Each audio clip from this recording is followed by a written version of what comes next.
Hey everybody, welcome back to the channel. I would like to show this deck today. This one is called Rise and Exile. This deck is a pretty nice deck. It's got a little bit of older cards here. I still like to show these decks obviously because these older cards, I'm gonna guess that a lot of times you probably already have a lot of these cards just because they're older and they've been around for a while, and it's giving you a chance to collect them. So I like to continue to show these older decks, and here's one of them, Rise and Exile. This one is for Kaya the Geist Hunter. You can take a look here, pause the video if you want. What you'll see is this deck is a deck that likes to build up the abilities that you can see here. This is one. You'll see that we'll hopefully be able to use this one in a great effect. Alright, it says here, no rest for the wicked. Create a body usurper token. Here's what the body usurper token looks like. Your white and black creatures gain vigilance, and your white creatures actually will get vigilance. Your black creatures will get death touch. Now, here's the thing with the body usurper, it's white and black, so you'll get both, right? The death touch plus the vigilance, and that's something that is a theme in this deck. You see white and black here, white and black here. Both of them will get the vigilance and the death touch also. All right, that becomes super powerful, especially when you consider adding this one here, the Vorpal Sword. You get the buff. There's also that death touch ability if you needed to have it added on. That's going to help.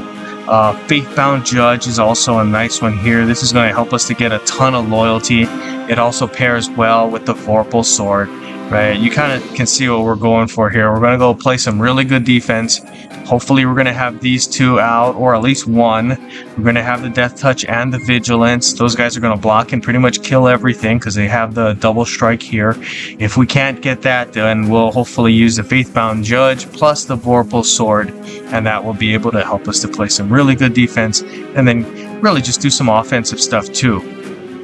Finally, last thing, if we're lucky, what we're going to try to do is use this Grave Purge ability here. It says exile all cards from all graveyards. Your creatures get +X. X is the number of cards in all exiles, right? So it's a nice strong buff. We're going to be able to use that if we got that Faithbound Judge. We'll be able to use it turn after turn after turn. So, you know, we'll see. I'm thinking that we're going to play this game and we're hopefully going to show you just how powerful this deck is. Alright, let's get some gameplay here. This deck, obviously, what we're trying to do is get some good defense going first. We'll go Faithbound Judge first. And here's Professor Onyx. It's a really good one as well. This is the one we're going to try to use, right? We're going to try to build up that graveyard. If we can build up that graveyard, it's going to help us to develop a nice buff also. So again, this is one that helps us to do that. Alright, now, that being said, let's get some gameplay going. For those of you that don't have Kaya the Geist Hunter, here's a look at the mana bonuses. Obviously, you'll get some good bonuses on the white and black. And, you know, we're going to see what we can do to try to get all that going for us today. Okay, Faithbound Judge is on the board. That's a great creature. Awesome defensively. Alright, and at this point, what we're going to try to do is make sure we get some cards into the exile. And we're going to do that by throwing them into the graveyard. So we'll see. Prism Array. Normally when you see a Prism Array, you know that they're going to go with heavy mana convert. Probably a ton of gems converted to green. Then we're going to see most likely a creature that's going to be able to do some damage to us. Maybe a Nivet. Or we'll see. Alright, let's go with this. As you can see, our ability here, we're already on that second ability. Our third ability is coming up. So we're pretty much putting it together pretty quickly. There we go, throwing more cards into the graveyard there. And yeah, we're looking good. We don't exactly need that. But we're picking one, and we're going to just try to see if we can use it. There we go, putting down some damage. It looks like we're going to be able to get a a nice buff on this guy. Oh, he's now disabled. Now that's the whole point of that Prism Array, right? They want to match a ton of gems so that they can disable creatures and draw cards. All right, but we'll see if we can make sure we take care of that and be able to give us some offense hopefully soon. All right, it's looking good. Now let's go like this. There we go. Reading those Vanguards out, that's really good. Those Vanguards obviously are going to be very instrumental in putting things into the graveyard, which will of course put things into our Exile. All right.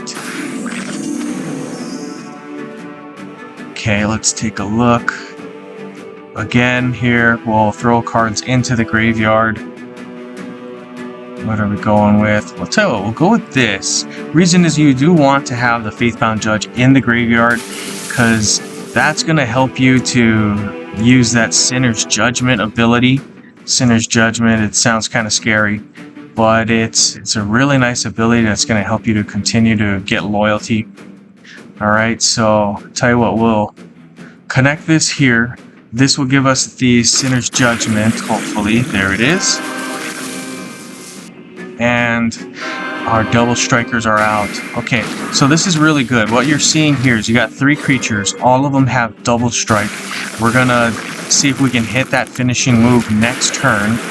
The finishing move I'm referring to, obviously, is gonna be that final ability, that ultimate ability there. Now, you can see what we're talking about with that Prism Array, right? That Prism Array card that looks like it just got destroyed is trying to pretty much bring out all of these cards into the opponent's hand, and these cards that they are getting into the hand are definitely cards that are going to convert mana, convert gems into green, and you can see what it's doing. It's really putting a ton of cards into their hand, and they're looking to work into a finishing move, kind of a cycle here, and it's looking good. We're going to have to see if we can stop them. Or really what this is going to be about is it's going to be about them not building the deck correctly to a point where it stops itself. Or we're going to see the loop timer. And in that way, the loop timer most likely will stop the turn. But we'll see, because it could be a situation where we're going to win this game anyway. These things tend to go on for a while. So at this point, what I'll do is I'm considering hitting that button that fast forwards this thing, but no, it looks like we may not have to. Well, they still have two swaps left. Oh yeah, I'll tell you what, I'll hit that fast forward button and we'll pick this up at the end of the turn.